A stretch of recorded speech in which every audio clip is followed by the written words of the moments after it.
এ সোনামিকা, কি গো? আরে কি হয়েছে? আরে সন্ধ্যা লেগে গেল তো। সন্ধ্যা দিতে মানে নাকি? কেন, কি হয়েছে? হ্যাঁ, শরীর ভালো লাগতেছে না? আরে আমরা আজকে ভাবছিলাম যে আজকে ডিউটির থেকে তাড়াতাড়ি এসে পড়ছি আমি। ভাবলাম যে আজকে বিকালবেলা একটু রেস্টুরেন্টে যাব, খাওয়া দাওয়া করবো ভালো মতন। বাচ্চাটার সামার ভ্যাকেশনও লাগছে তো। এখন তোমার শরীর ভালো না, কি করি এখন কও? রেস্টুরেন্ট যাবো মানে? রেস্টুরেন্টের নাম কথা শুনতে, বাচ্চারাও বলতেছিল যে হ্যাঁ কোথাও যাইতে লাগে। রেস্টুরেন্টের নাম শুনতে তুমি একদম হট করে উঠে পড়লে যে। কেন রেস্টুরেন্ট যাবা না? হ্যাঁ, রেস্টুরেন্ট যাবা না? রেস্টুরেন্ট যাওয়া মানে কিসের রেস্টুরেন্ট? কোনো রেস্টুরেন্টে যাওয়া হবে না। এমনকি পয়সা করি আছে নাকি আমাদের? যা যা, আমি জানতাম কিপটা বেটা তুই রেস্টুরেন্ট নিয়ে যাবি, আমাকে নিয়ে যাবি। কোনদিন তো বিয়ার পরে কোথাও নিয়ে এসছি। হ্যাঁ, তুই কিছুই বানাবো না আজকে, স্টাইক খাওয়াতেও দিব না। যা তুমি বেশি বেশি বাড়াবাড়ি করবো না, হ্যাঁ? বাড়াবাড়ি একদম করবে না কিন্তু। কি তুই মুই করে কথা কইতেছো? তুমি আমি তোমার কি স্বামী লাগি তোমার? তুমি ঘন্টা আমার। তুমি আমার বেশি বেশি করবে না কিন্তু একদম। তুমি আমার সাথে বেশি বেশি করবা না, বুঝছো? বেশি একদম মাথামাতি করবে না কিন্তু, কয়ে দিলাম।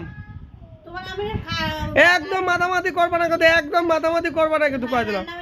একদম মাথামাতি করবে না কিন্তু। খাওয়াইতে পারবো না। যা কি রান্নাবান্টি করে খাওয়াতে পারবো না? তুমি সন্ধ্যা লেগে গেছে, তুমি তিনও সন্ধ্যায় একদম ঘুমাই আসো, তোমার কোনো খেয়াল নাই। ঘরের মধ্যে লক্ষ্মীটা না, লক্ষ্মী চলে যাবে গা। অলক্ষ্মী মেয়ে ছেলে, শালা ফালতু মেয়ে ছেলে। ঘরের মধ্যে লক্ষ্মীগিরি জিনিসটাই কোনো কিছু নাই। তিনও সন্ধ্যার সময় ঘুমাই আসে ফালতু। তুমি লক্ষ্মী না? যাও তাহলে তুমি গিয়ে পূজা দাও গা।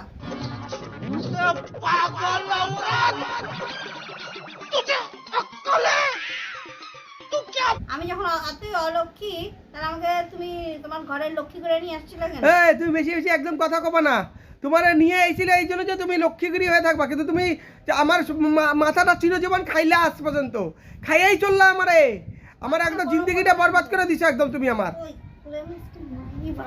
আমি আজকে, হ্যাঁ তুই মানে আমার মাথাটা গরম করে রেস্টুরেন্টের একটা কথা নিয়ে তুই হচ্ছে এত কথা বলবি? হ্যাঁ, সকাল থেকে বেশি বেশি করবে না কিন্তু, একদম একদম বেশি কথা কবে না। তোমার কি তুমি তুমি একদম ফালতু মাথা নাকি? একদম একদম ঘুষি মেরে নাক ফাটাই তুমি কিন্তু কয়ে দিলাম, ধরে দিলাম। সকাল থেকে যে রাত্রেবেলা যে গিলাই তোদেরকে রান্না করে ওগুলা দেখিস না পঞ্চপদের, আর একদিন রেস্টুরেন্টের কথা বলাতে এত কথা তোর শুনতে লাগবে? হ্যাঁ ফালতু। ওই ওই ওই, তুই কি করবি রে ভাল? হ্যাঁ, আর তুমি আমাকে গালি দিলা কেন? হ্যাঁ, বেশ করছি।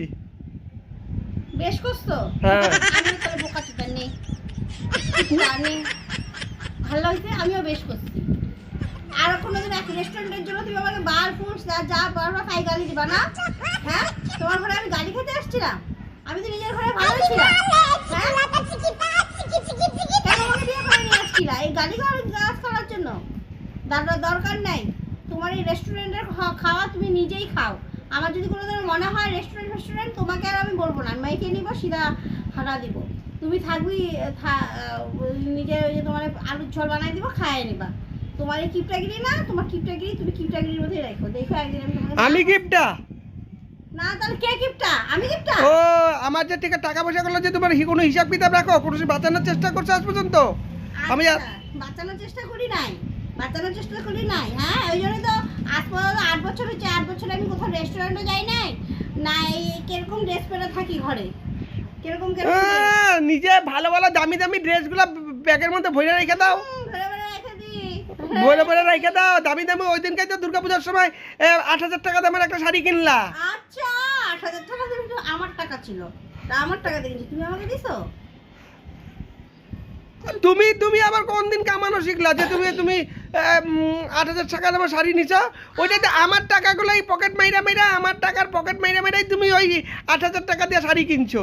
আচ্ছা, পকেট মেরা মেরা কিনছি? পকেট মেরা মেরা? হ্যাঁ, ওটা পকেট মারাটা আমার অধিকার। ওটা মাইরা মেরা देखा आपने लापरवाही का नतीजा है। না, এটা আমার বউদের অধিকার থাকে। আচ্ছা।